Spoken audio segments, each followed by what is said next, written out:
Hey guys, Rick Hogg with War HOGG Tactical, and I want to talk to you about moving around vehicles. Now here's the thing guys, the only reason I am bailing out of this vehicle is because this thing is no longer running. Motor's dead, I cannot get any type of forward propulsion out of it, so understand that's the first and foremost. The second thing is, once I bail out or move around this thing, I want to make sure that I'm using this vehicle the best cover that I can. Again, you can kind of see me standing up here in the front. I've got the engine block up here. I've got the rims here. I've got axles. This gives me some good solid metal that I could use as a potential point to have some good cover. Full length of the vehicle, again, gives me another potential to use as cover. So again, you've got to figure out, are we always going to bail out to the front, or excuse me, to the rear? I don't know. It's all going to be situation dependent. What I'm looking to do kind of in this little demonstration is just give you some food for thought. Figure out, hey, the world isn't always as cut and dry on a flat range because, hey, I've only got targets that way and that's the only range, the only direction I can move. So just give you some feasibility to think, hey, where am I going? What am I doing?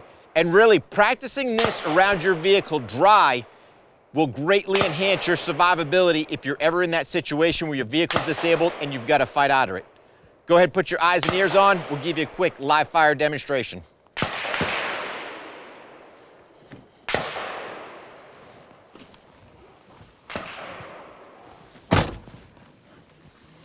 So again, I'm getting buckled up in the vehicle, coming along, boom, vehicle's disabled. I need to sit there, secure my firearm, I release. At whatever point I opt, I don't want to shoot out the windshield, that's fine. I use my foot to lock this door open. And again, I'm driving that rear foot because I want to get into a position where now I can come up, there's my threat.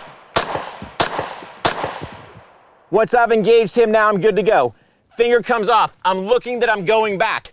Something to think about is at this point, when I'm moving back, do I want to shut this door, even though I'm going to the rear, because maybe I might have to move forward or give me some flexibility. Just food for thought. I've engaged, I've looked, I opted, hey, I want to shut the door because it's going to be better for me. The door shuts, I come back to the vehicle, I come up, you know what, there's still a threat there. I've engaged him, good to go.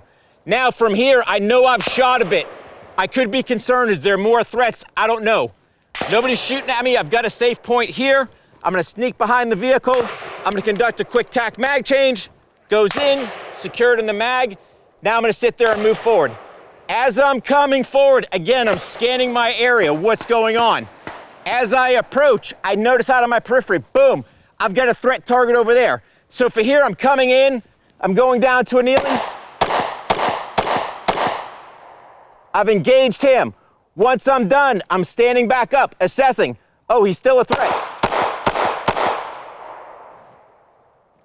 Scan my area, see what's going on. Threats are no longer. I can sit there, holster my pistol, move to a safe direction, whatever the case may be. Understand this, guys. This vehicle gives me options when it's running, when it's moving. When I bail out, yes, I've got to figure out what's the situation. Where's the threat? Look to where I'm going. But I've got to understand my vehicle. It could be difficult for me to shoot over because I can't physically get over. I might have to shoot through glass. Numerous different options. Take your vehicle, take some time, train around it, understand it, that if you ever are in a situation where your vehicle is disabled and you have to get out of it, you can efficiently and effectively move around that vehicle and eliminate any threats that's trying to cause you harm.